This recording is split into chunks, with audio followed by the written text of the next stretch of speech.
by themselves, went up to New York, flew up there, and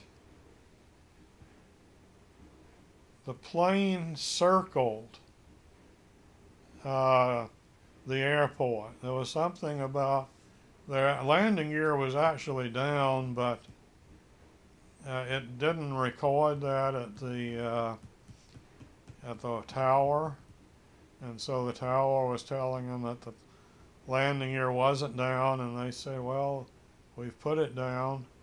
So there was some conflict there. So they circled the field. I guess it was at LaGuardia, uh, until the gasoline was used up. So that when they came in, if the landing gear wasn't down, when they would come in, they wouldn't catch fire and explode. So, but that scared my mother to death. And actually, the landing gear was down, and they made a perfect landing, and everything was okay. But this idea of circling to run down the gas really frightened her. Yeah, I guess it was frightening. But she never would fly, so she wouldn't go overseas. And when my dad finally talked her into taking the flight overseas, was of course the trip that never happened, because she got a diagnosis of cancer when she went in for a checkup before flying. But the funny thing was, though, that they went down to Greenwich Village, and where there was, of course, not only a gay community, but I guess what gays call queer, the more flamboyant types of in-your-face type. Well, anyway, and the term at that time was fairies. Now,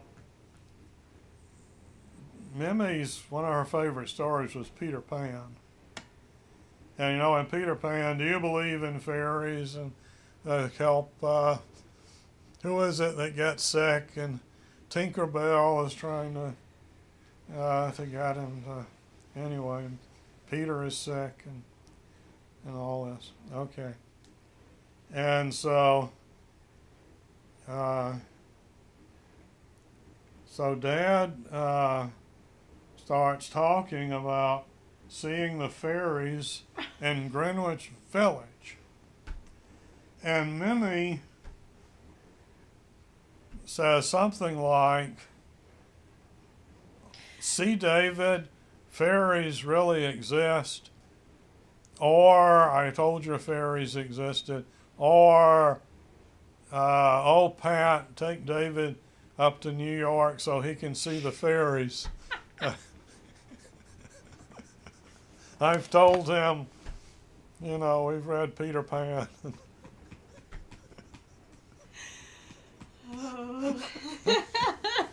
So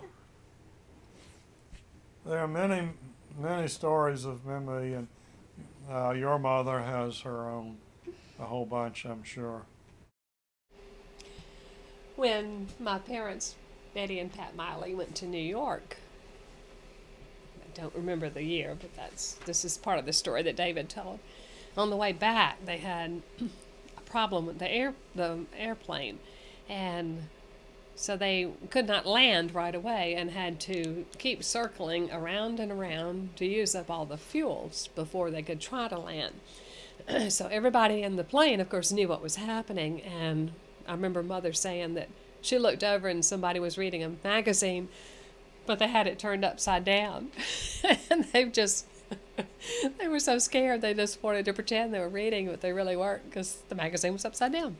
But they also had decided to bring back a box of chocolate from my grandmother Mimi, and because she loved chocolates. She loved her Whitman's, but they got some kind of special candy up in New York. It was handmade candy, so it cost a good bit.